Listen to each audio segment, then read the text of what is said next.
All right, how are you gentlemen doing this morning?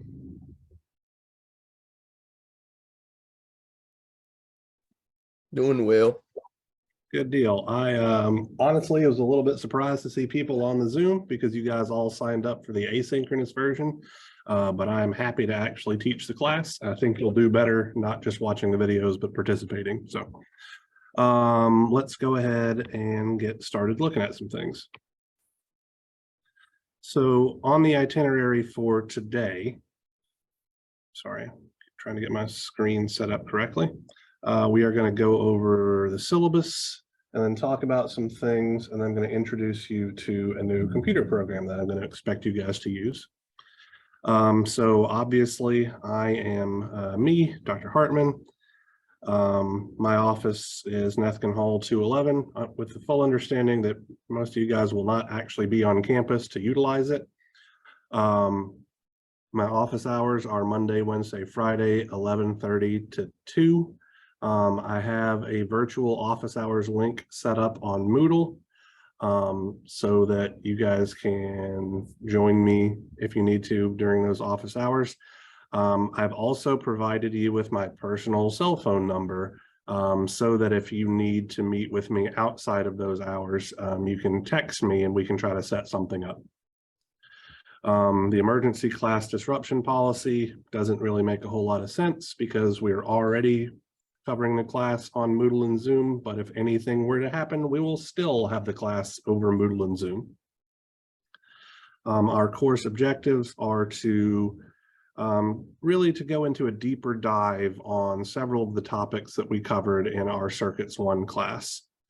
So we are just going to expand our knowledge by paying a bit more attention to detail and getting into a bit further analysis.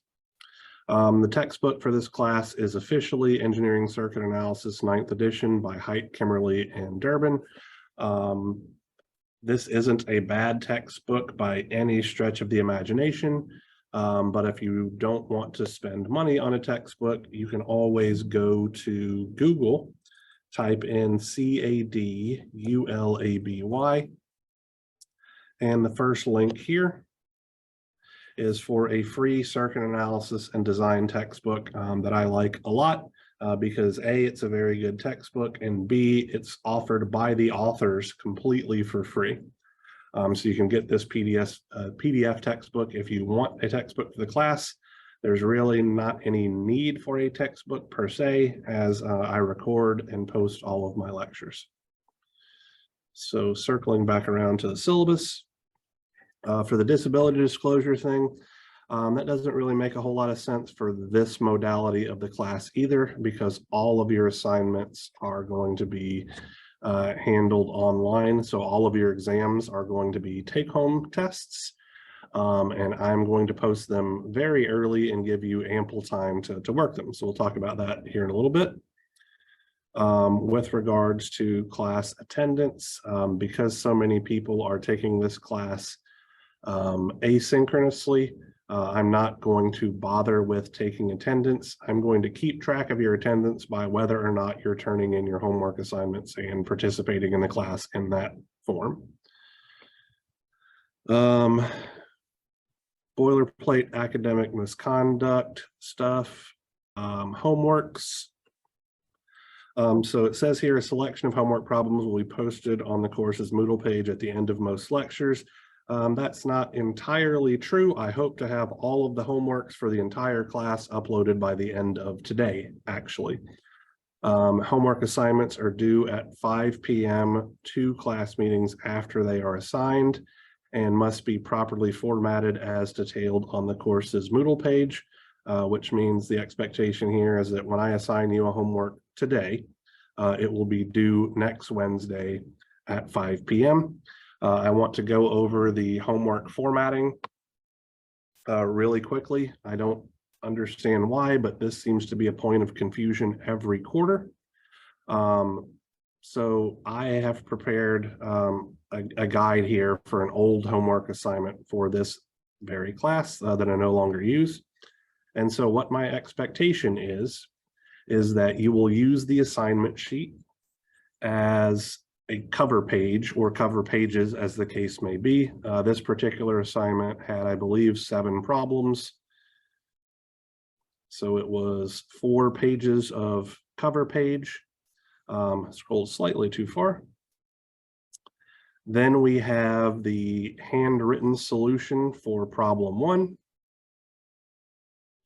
in standard engineering format. And then we go through this solution. I used MathCAD to solve for some of the quantities. And so because I use MathCAD, and if you guys use MathCAD, the expectation here is that you will supply your MathCAD sheet as well. So effectively it goes assignment sheet as your cover page. So that should be the first thing. Then your handwritten work for problem 1, then your computer work for problem 1. Then it'll be handwritten work for problem 2, computer work for problem 2, et cetera, et cetera, et cetera, until you get through all of the problems. I don't understand why this is confusing to people, and I provide you an example. But for the first couple of assignments, I'll give you a little bit of grace on the formatting. After, let's say, the 3rd one, though, if you're not doing it right, I'm not going to accept it. So get it done correctly. Let's see. There will be a few design projects in this class. The expectation there is that you will do some circuit simulation as well as some handwritten analysis to meet specific design criterion.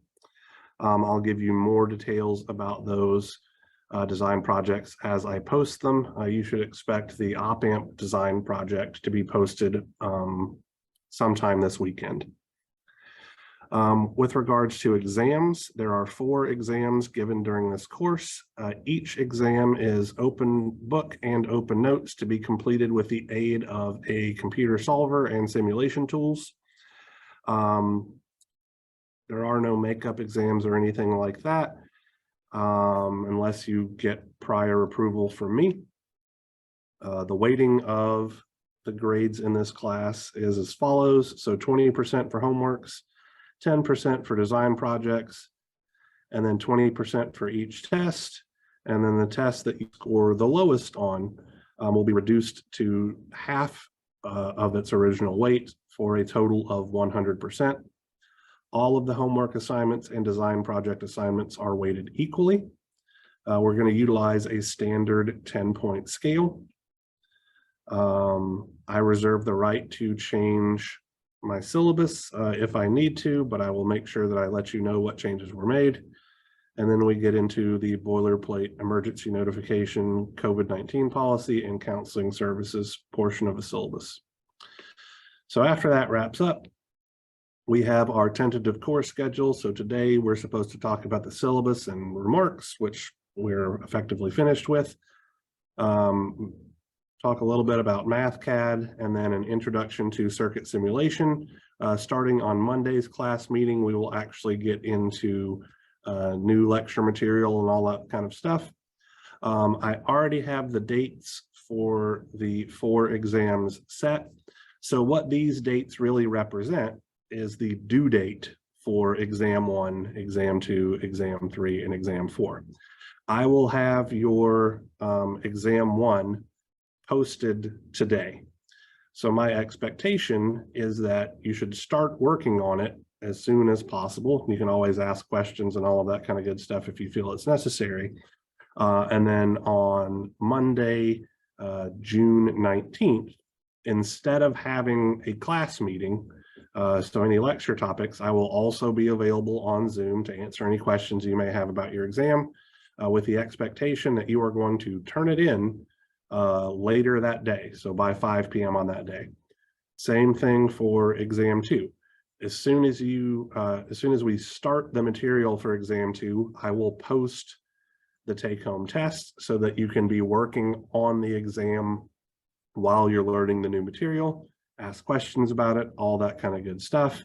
And then on July the 3rd, I'll hold class that morning for you guys to ask any questions if you feel you need it, turn it in later that day, Same thing for exam 3 and exam 4. So there's nothing stopping you necessarily from turning in the exams early, but the absolute due date for each of the 4 exams is given here. All right, so any questions regarding the syllabus stuff?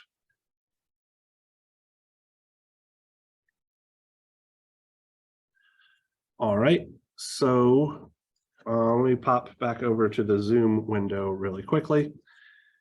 If we go to class meeting number 1 here, I have some information about a program called LT Spice 17. We are going to use this program extensively in this course to simulate circuits. We're going to use our ability to simulate circuits as a tool to verify our answers for homework problems, as well as verify the behavior of systems that we design. I am also going to expect you guys to be able to use MathCAD Prime. So I've provided you with a link to download MathCAD Prime 8.0. It's free for you guys to use because you're Louisiana Tech students. The website does have a login and password. So MathCAD right here is the login. Bulldogs, where the L's are replaced with 1s, is the password. And then you should be able to just follow the instructions from there to download and install MathCAD Prime to be used for pretty much every homework assignment and all that kind of good stuff. Okay. So let's go ahead and take a look at LT Spice. Okay. So LT Spice is a free circuit simulation tool, and it can be used to do a huge number of things. So what I am going to do really quickly here is I am going to create a new schematic. So that's what this button right here does. And what I'm going to put in is the schematic diagram for the first homework problem that you're going to be assigned in this class. And I'm going to show you how we can run simulations. So our first circuit is going to look something like this. So I need a resistor. So I click the resistor button up here. And I'm just going to put it in the field anywhere. And this is going to be kind of my starting point. So right now, this resistor does not have a value. In order for me to give it a specific value, I need to mouse over the element and right click. It brings up this menu. So I can type in the resistor value. This is going to be a 10 ohm resistor. So I'm just going to type in 10. I can also put the tolerance for the resistor and the power rating for the resistor, or I could select a resistor from this list with different ratings and tolerances and all that kind of good stuff. So this is like standard resistor values that are in use in practice. Let me press cancel there. Okay. So for the most part in this class, we're going to be dealing with idealized components. So we only need to specify the resistor value itself. But if you were trying to design a system for a particular power budget or something like that, you could use the tolerances and the power ratings to figure out whether or not you were going to burn out particular components if you needed to. So anyway, here's a 10 ohm resistor. The next thing I'm going to need to do is a voltage source. So I'm going to give myself a little bit of wire here. And then to get a voltage source, I click on this button here, which looks like a digital logic gate. This is the components menu. And so if I want a voltage source, I type in the word voltage and it will give me a voltage source. I'm going to connect it down here and I'm going to zoom to make this a little better readable. Much like for the resistor, if I mouse over the component and right click, it will bring up a menu. We are going to be dealing with a DC voltage source. So this is where I'm actually going to enter things in, but I want to show you some things really quickly as well. If you click on this advanced tab, we can actually choose what type of voltage source this is. So we can either make it a pulsed voltage source. So this was how we would generate things like square waves and stuff like that, where we can specify the size of the pulse. So how many volts when the system is on, how many when it's off, how long until it turns on, the rise time for when it transitions from the off state to the on state, the fall time, so when it transitions from the on state to the off state, the time that it is on, the total period, and then the number of cycles. We can also deal with sinusoidal voltage sources. Specifically, this is a sine wave voltage source. So if we wanted to make it a cosine voltage source, we would need to change the phi, the phase angle here, to negative 90 degrees. We can do exponential voltage sources. I don't remember exactly what SFFM stands for, but it looks like it's for communication systems where we're going to be using carrier waves on top of a message signal on top of a carrier wave. Then we have piecewise linear, and then you can update the piecewise linear thing with a file to just specify your voltage. So these are the time varying voltage sources that we have available to us.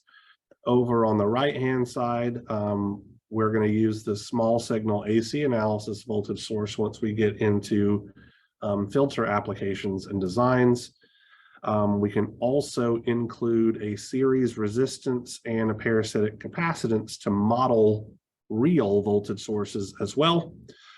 So we have a whole lot of options. What we're going to do for right now is do a simple 30 volt, DC source. Oops, I don't want it to be a PWL. Accidentally check that box. So there we go. So there's our 30 volt source. Let's see, I'm going to need another resistor.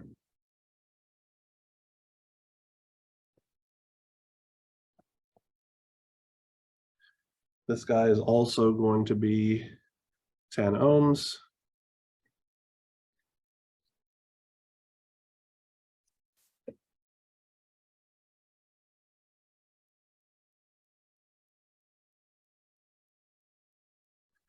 I'm going to have a branch down here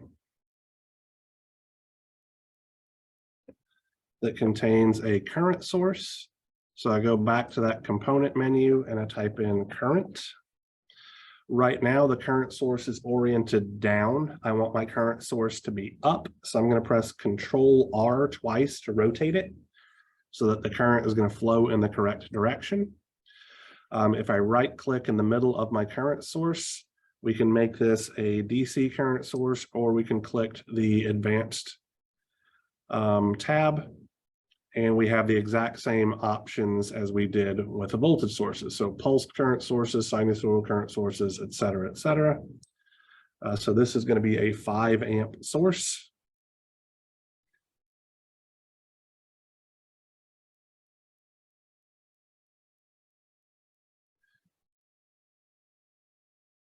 In parallel with my 5 amp source, I'm going to place a resistor.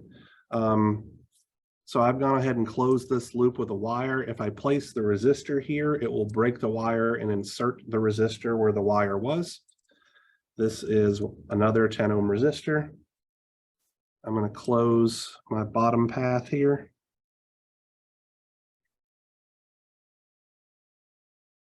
Like so.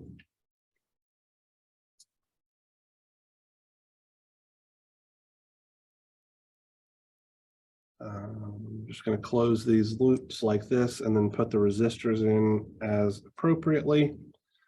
So I want another 10 ohm resistor over here. I want a 20 ohm resistor up top, where to get it in that horizontal configuration, I press Control R to rotate it. And then I'm going to give myself a loop up here.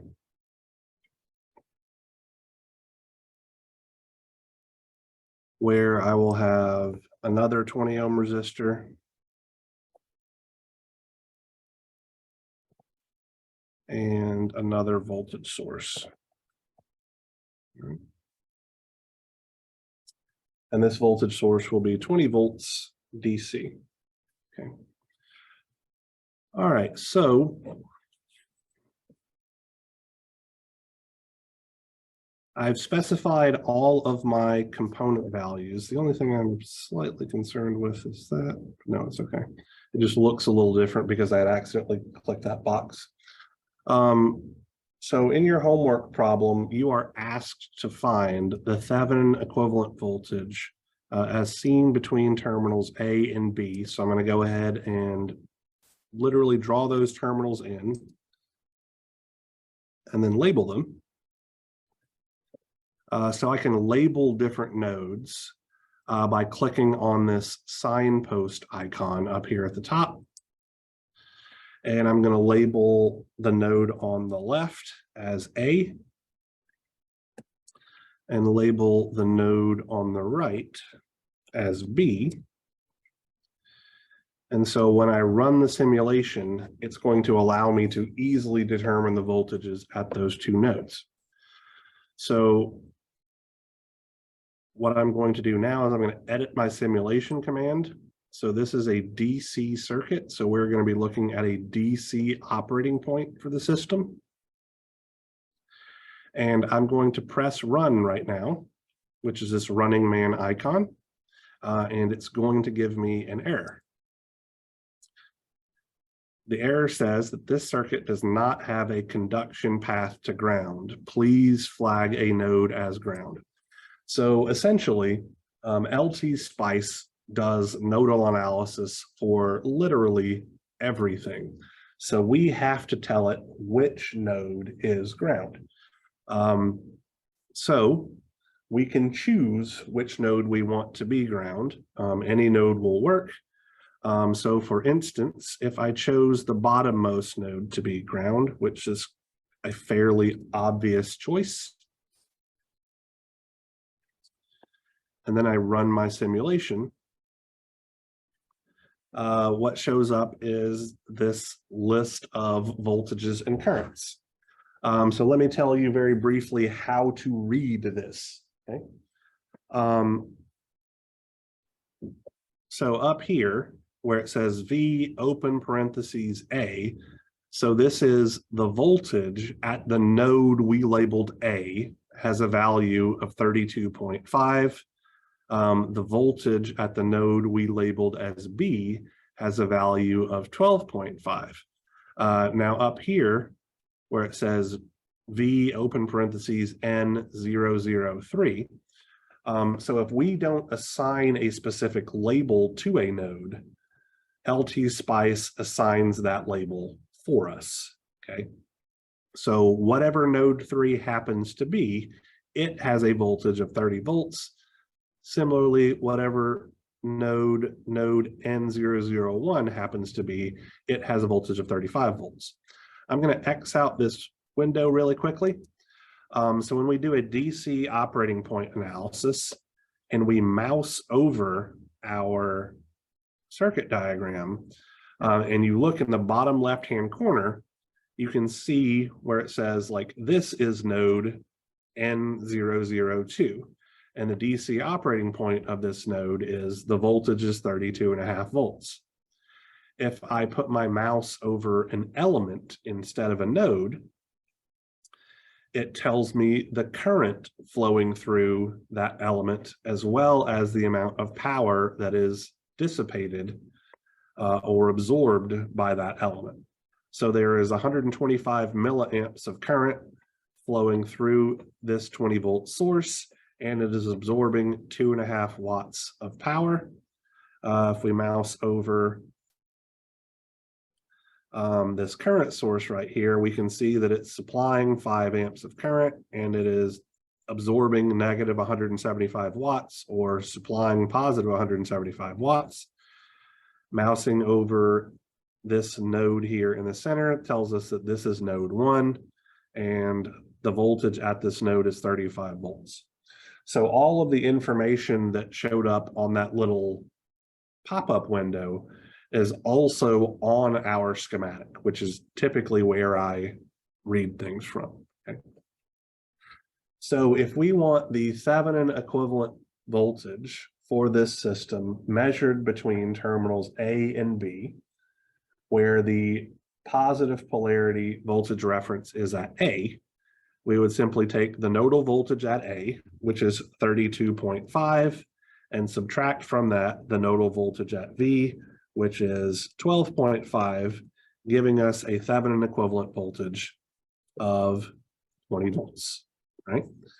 So we have used circuit simulation to determine the Thevenin equivalent voltage of this system, probably much, much faster than we could have done it doing traditional circuit analysis techniques, right? What I'm going to do right now is just show you a slightly different way to get the same result that's maybe a little bit easier. Because I want the Thevenin equivalent voltage with the positive polarity at A, I am going to choose node B as my ground and rerun the simulation, and we should find that the voltage at A, 20 volts, is exactly the Thevenin voltage that we just calculated. So whenever we're trying to find the Thevenin voltage, if we just make the negative polarity terminal ground, then the positive polarity terminal gives us our Thevenin voltage directly. All right, so if I wanted to find the Norton current, what would I need to do?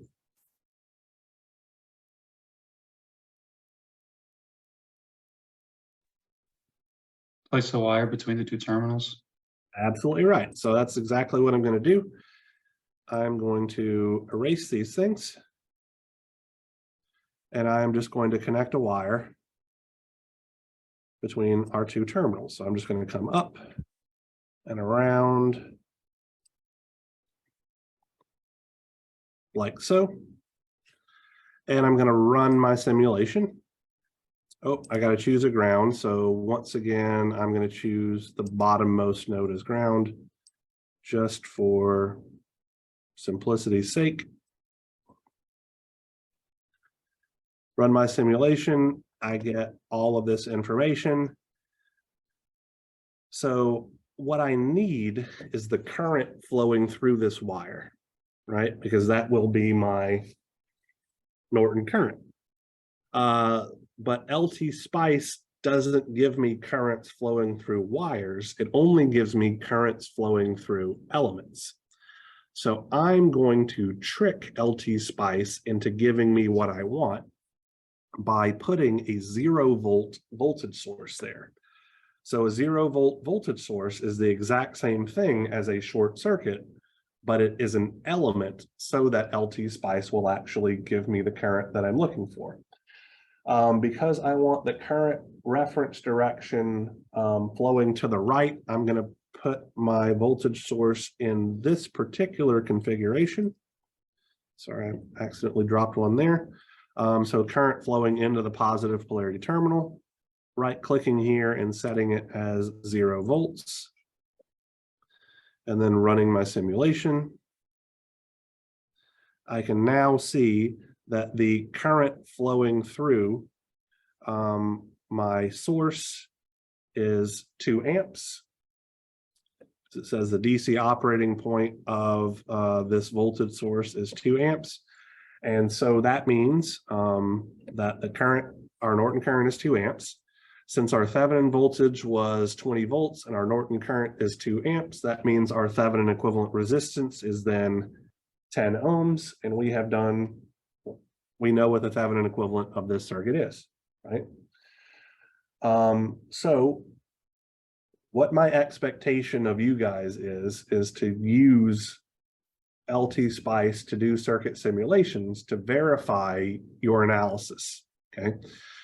So if the result that you get from your circuit simulation doesn't match the handwritten calculations that you've done, that means one of two things. You have either made an error in your calculation, or you have made an error in your simulation by choosing the wrong value of a component or something like that. Okay. So we're going to use this software as a tool by which we can check our work. For a simple DC circuit, this is fairly straightforward. Let's look at something a little bit more complicated. So I'm going to close this, open up a new schematic. We're going to look at a transient analysis problem, right? So let's do a simple problem where we have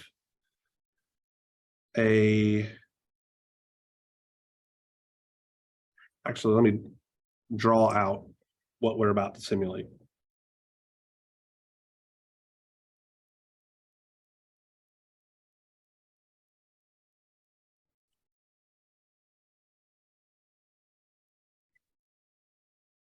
So I'm going to make this a fairly straightforward problem so that we can analyze it pretty quickly and easily. So let's say that we had the following system where we had a 2 amp current source,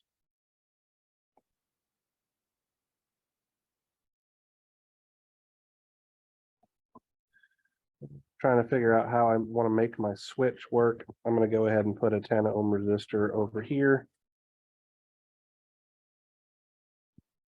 Figured out how I want my switch to work. And a 2 Henry inductor over here.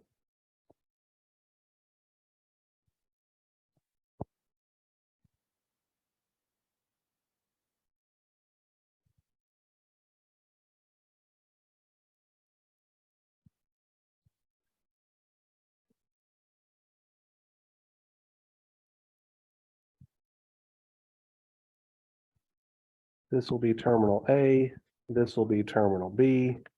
My switch was originally closed at A and will be closing at B at T is equal to 0. So we can see very easily that our inductor current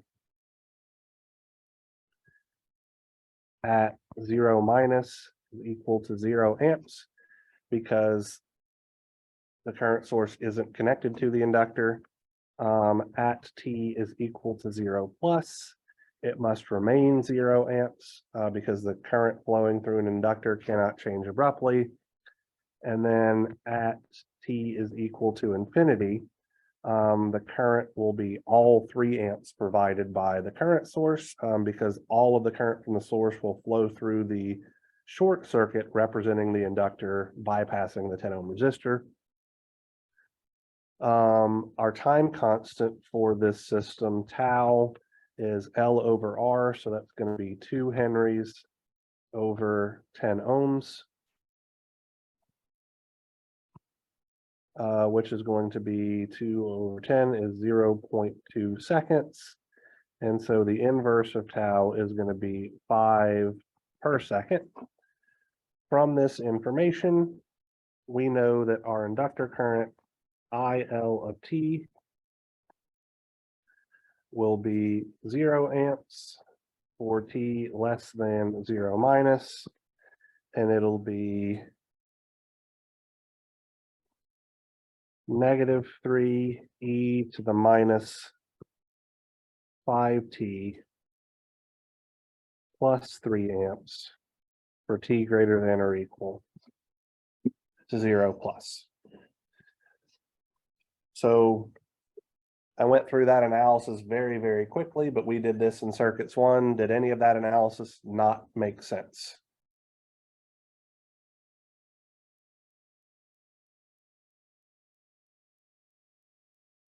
I'm going to interpret your silence as you being on board with what I've just done. So now we are going to quickly simulate this circuit.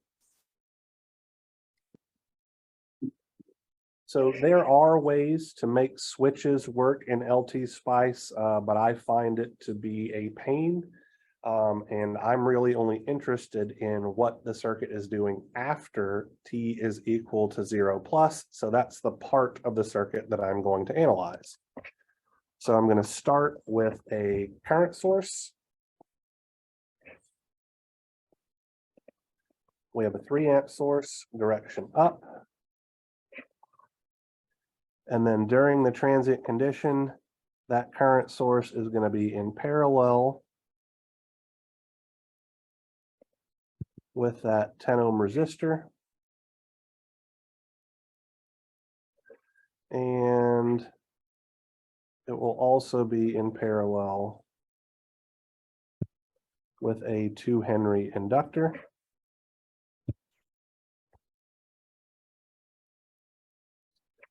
I'm going to choose the bottom node to be ground just for simplicity's sake. And now I'm going to do something special here. I'm going to type in some spice code. Okay. So if I click this icon up here that says .op, this brings up the spice code menu.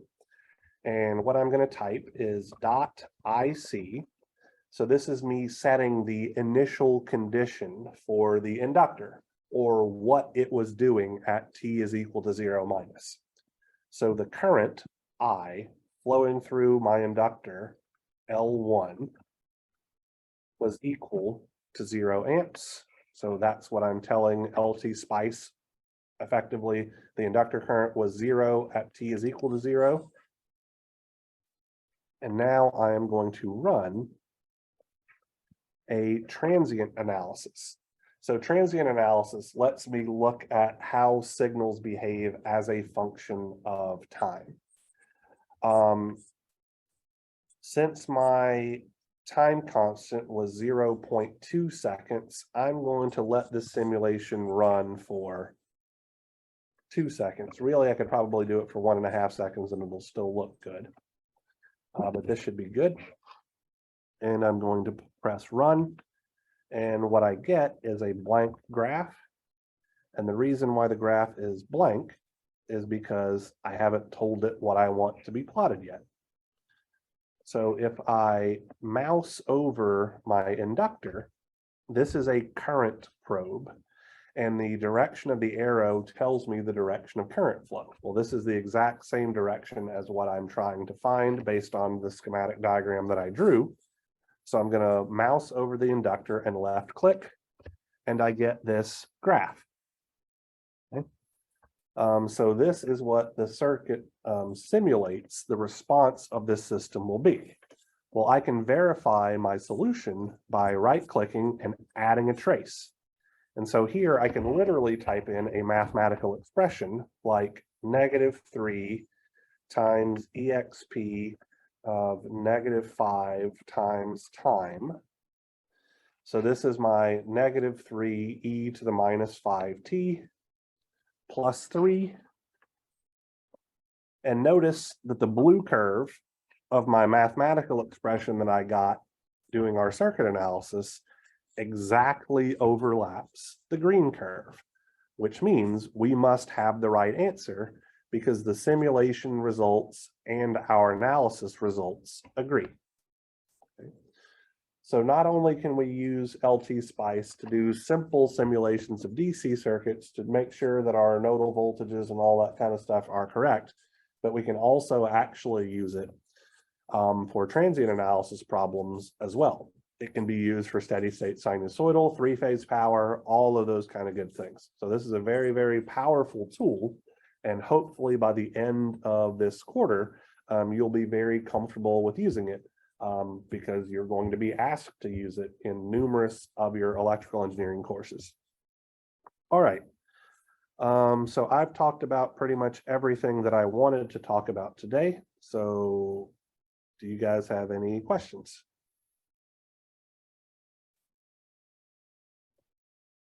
Dr. Hartman, for every question on the homework, I mean, I guess not everyone, but for everyone that asks, you want us to do handwritten analysis and LT Spice if it's possible? So I will tell you specifically when I'm expecting you to give me LT Spice results. Okay. Yes. you can use it for pretty much everything, but there's only certain problems, and it's the more difficult ones that I'm going to ask you specifically to simulate it as a way to check your work. Because I view this as a very important tool for your classwork, because you can see if you did the simulation correctly, whether or not you made a mistake somewhere in your analysis.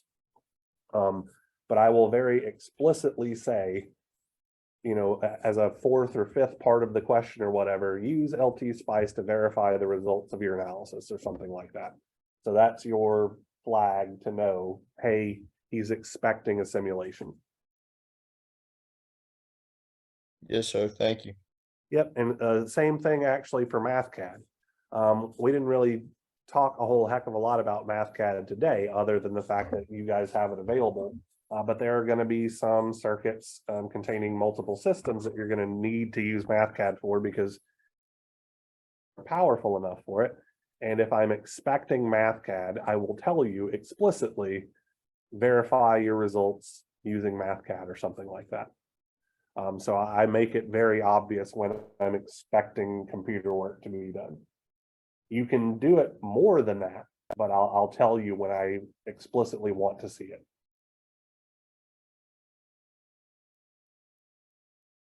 Anything else?